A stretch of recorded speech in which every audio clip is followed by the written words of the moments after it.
जीवन के साथ साथ मनुष्य की मृत्यु के बाद मिलने वाली अवस्थाओं यानी कि योनियों का वर्णन भी मिलता है। ऐसा माना जाता है कि मनुष्य की मृत्यु के पश्चात उसके कर्म के हिसाब से ही उसे स्वर्ग या नरकलोक की प्राप्ति होती है। कुछ धर्म ग्रंथों में यह भी वर्णन मिला है कि जो मनुष्य अपने जीवन काल में बहुत अधिक पाप करते हैं उन्हें स्वर्ग या नरकलोक नहीं मिलता, बल्कि उन्हें अपने बुरे कर्मों के हिसाब से एक निश्चित समय के लिए प्रेत योनि में भेज दिया जाता है।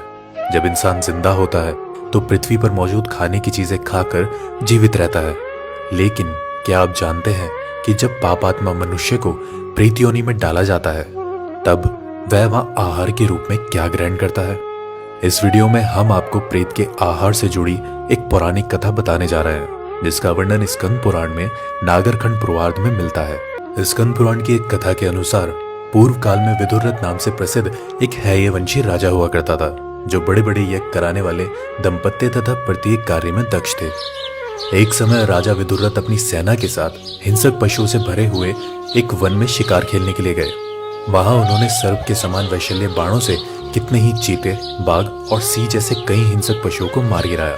उन वन जंतुओं में से एक पशु उनके बाण से घायल होने के बाद भी जमीन पर नहीं गिरा और बाण लगे लगे तेजी से भागा। राजा ने भी कौतूहल में उसके पीछे अपना घोड़ा दौड़ाया। इस प्रकार वे अपनी सेना को छोड़कर वन के दूसरे छोर में जा पहुंचे। जंगल का ये हिस्सा बेहद डरावना था, मन में भय उत्पन्न करने वाला था। उसमें कांटेदार वृक्ष और झाड़ियां भरी हुई थी। इस तरफ के जंगल की सारी जमीन रूखी, पथरीली तथा जलविहीन थी।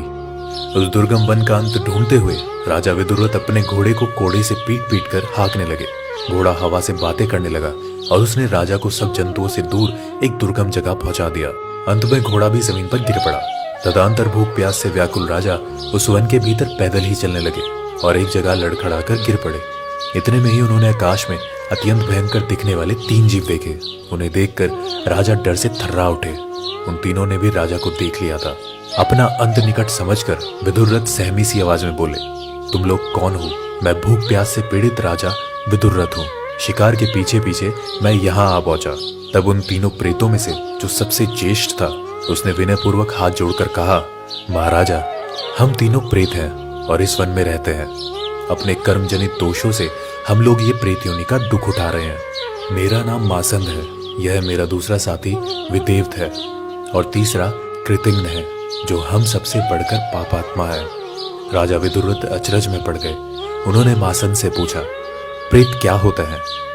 मासंद बोला, हे राजन, जो मनुष्य अशिष्णु, चुगली खाने वाला, दूसरों को कष्ट देकर खुश होने वाला, कृतघ्न तथा गुरु की सैया पर सोने वाला है और जो वेदों ब्राह्मणों की निंदा करता है, ब्राह्मण कुल में पैदा होकर मांस खाता है और सदा दूसरे प्राणियों के साथ हिंसा करता है, वह प्रेत होता है। जो पराई स्त्रियों से असक्त, दूसरे को धन को हड़पने वाला है तथा पराई निंदा से संतुष्ट होने वाला है और जो धन की इच्छा से नीच व वृद्ध पुरुष के साथ अपनी कन्या का विवाह कर देता है, राजन, वह भी प्रेत है। जो मनुष्य उत्तम कुल में उत्पन्न, विनयशील और दोष रहित धर्म पत्नी को त्याग करता है, जो देवता, स्त्री और गुरु का धन लेकर उसे लौटा नहीं देता है तथा जो ब्राह्मणों के लिए धन का दान होते देख उसमें विघ्न डालता है, वह प्रेत योनि में अवश्य जन्म लेता है। राजा ने पूछा, तुम प्रेत कैसे बने? मासंद ने जवाब दिया, हे राजन, हमें अलग अलग कुकर्मों के लिए यहाँ एक साथ प्रेत योनि मिली है। ध्यान से सुनो। राजन, हम तीनों बोधेशपुर में देवव्रत नामक महात्मा ब्राह्मण के घर में पैदा हुए थे। हमने नास्तिक होकर धर्म मर्यादा का उल्लंघन किया और हम लोग सदा पराई स्त्रियों के मुंह में फंसे रहे। मैंने जीभ की लुलपता के कारण सदा मांस का ही भोजन किया, अतः मुझे अपने कर्म के अनुसार ही मासंद नाम प्राप्त हुआ है। महाराज, यह दूसरा जो आपके सामने खड़ा है, इसने हमेशा देवता का पूजन किए बिना ही अन्न ग्रहण किया है। उसी कर्म फल से इसे प्रेत योनि में आना पड़ा है और देवताओं के विपरीत चलने के कारण इसका नाम विदेवत हुआ है। जिस पापी ने सदा दूसरों के साथ कृतघ्न और विश्वासघात किया हो, वही अपने कर्म के अनुसार कृतघ्न कहलाता है। तीनों के प्रेत बनने की कहानी सुनने के बाद राजा की उत्सुकता और बढ़ी। उसने एक प्रश्न और पूछा, वो ये कि इस मनुष्य लोक में इंसान आहार लेकर जीवित रहते हैं, लेकिन तुम प्रेतों को कौन सा आहार प्राप्त होता है, सो मुझे बताओ। मासाद बोला, राजन, जिस भी घर में भोजन के समय स्त्रियों में युद्ध होता है वहां प्रेत भोजन करते हैं। जहां भोजन से पहले आप्रश्न गोग्रास आदि दिए बिना भोजन किया जाता है उस घर में भी प्रेत भोजन करते हैं।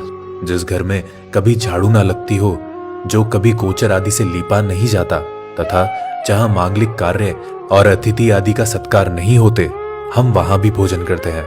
जिस घर में फूटे बर्तन का त्याग नहीं किया जाता तथा वेद मंत्रों की ध्वनि नहीं होती, हम वहां भी वास करते हैं। जो श्राद्ध दक्षिणा से रहित और शास्त्रिक विधि से हीन होता है तथा राजफला स्त्री की दृष्टि पड़ जाती है, वह श्राद्ध एवं भोजन हमारे अधिकारों में आ जाते हैं।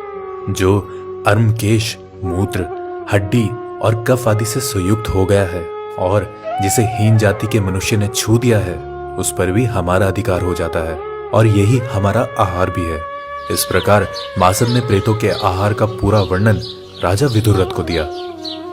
तो दर्शकों, प्रेतों के आहार के बारे में जानकर आपको कैसा लगा, नीचे हमें कमेंट में जरूर बताएं। ऐसी और भी वीडियो आप चाहते हैं तो इसे ज्यादा से ज्यादा प्यार दें।